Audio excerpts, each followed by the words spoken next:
மக்கள் வணக்கம். இன்றைய நிகழ்வுகளின் விறுவிறு தொகுப்பான மக்கள் செய்திகள் மணி 10. வாசிப்பவர்கள் மஞ்சரி நாராயணன், பிரபுதாசன். முதன்மை செய்திகள்.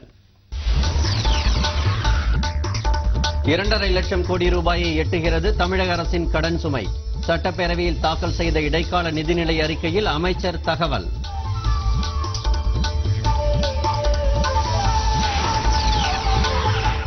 கடன் சுமையை உயர்த்தியதுதான் ஜெயலலிதா ஆட்சியின் சாதனை என புகார். மது விற்பதை தவிர வேறு எதற்கும் இந்த அரசு லாயக்கில்லை என மருத்துவர் ராமதாஸ் சாடல். கோரிக்கைகளை வலியுறுத்தி தலைமைச் செயலகத்தை முற்றுகையிட முயற்சி.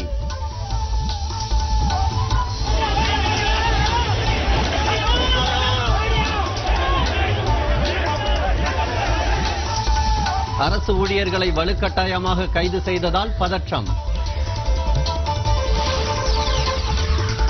தடையை மீறி நடைபெற்ற எருது விடும் நிகழ்ச்சியால் பரபரப்பு.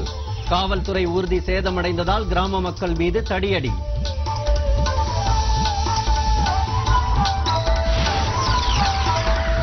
அத்திக்கடவு அவிநாசி திட்டம் கோரி போராட்டம் தொடரும் என அறிவிப்பு. உண்ணாநிலை இருப்பவர்களுடன் அன்புமணி ராமதாஸ் சந்திப்பு.